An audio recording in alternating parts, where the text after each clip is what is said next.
Okay. So this is important. Thank Please you. do not pat yourself on the back till this is done. Thank you. Thank you.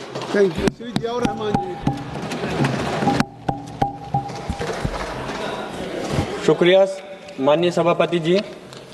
मैं आज इस सदन में देश को वामपंथी नक्सलवाद से मुक्त करने के प्रयासों पर अपनी बात रखने के लिए खड़ा हुआ हूं और मैं अपनी बात इस शेर के साथ शुरू करना चाहता हूं। सवाल उठे तो उसे बगावत बता दिया, हक की आवाज़ को सियासत में दबा दिया।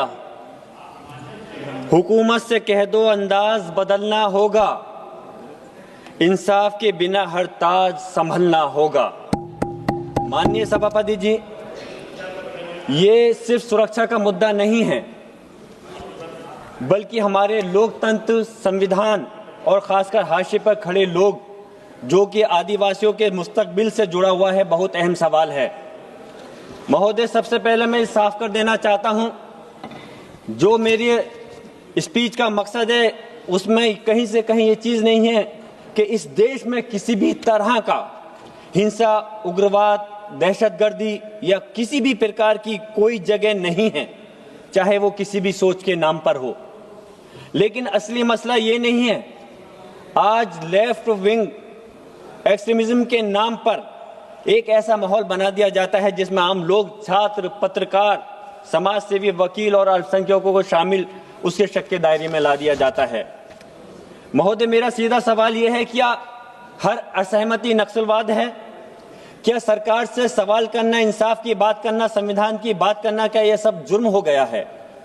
आज जो सरकार की आलोचना करता है, जो आदिवासियों की हक की बात करता है, जो गरीब और मजलूम लोगों के लिए आवाज़ उठाता है, उसे अर्बन नक्सल, एंटी नेशनल या एक्सट्रीमिज्म कहकर चुप कराने की कोशिश की जाती है।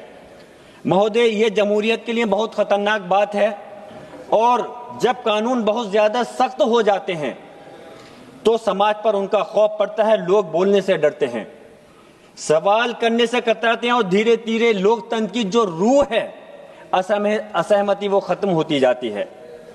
Peoples union of civil liberties और people union for democratic rights, इन दो संस्थाओं ने बार बार अपनी रिपोर्ट्स में बताया कि इन कानून का इस्तेमाल कई बार मानवाधिकार कार्यकर्ताओं, छात्र, पत्रकारों और वकीलों को परेशान करने के लिए किया गया, लेकिन सरकार कोई इस पर संज्ञान नहीं लेती। दिल्ली में स्पेशल सेल द्वारा छात्रों के साथ पूछताछ के नाम पर मारपीट और मानसिक दबाव की बातें सामने आई हैं। महोदय, क्या ये कानून का राज है या खौफ का माहौल? लखनऊ साजिश केस इसका एक और उदाहरण है। कई नौजवानों को गंभीर धाराओं में गिरफ्तार किया गया, लेकिन बाद में ठोस सबूत नहीं मिले, मगर तब तक उनकी जिंदगी के जो कीमती साल थे वो खराब हो चुके थे। ये इंसाफ नहीं, ये प्रोसेस की सजा बन चुका है।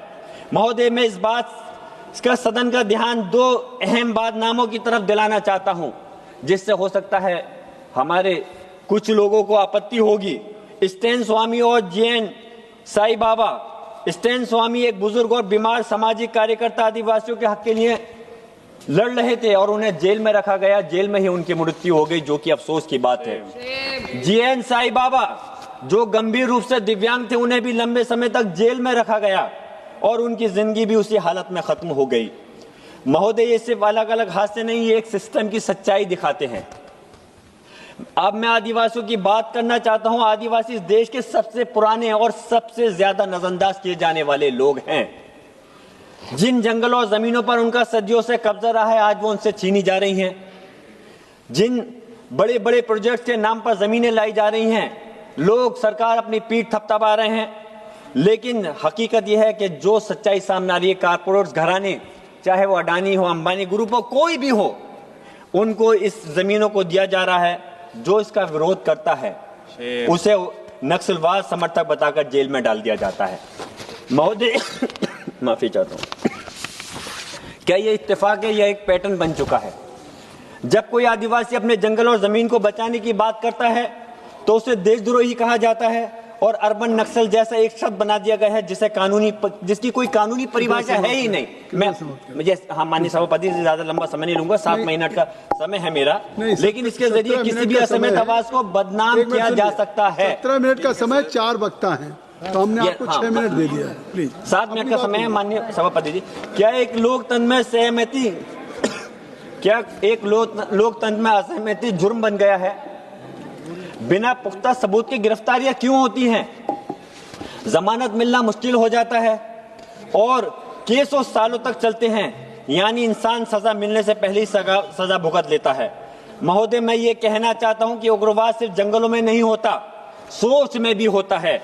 अगर कोई सोच लोगों के धर्म या जाति पहचान के नाम पर बांटे, अगर वो नफरत और हिंसा को बढ़ावा दे, तो वो भी उतना ही खतरनाक है। महोदय, सरकार को यह समझना होगा कि हर समस्या का हल सिर्फ बंदूक और जेल नहीं है।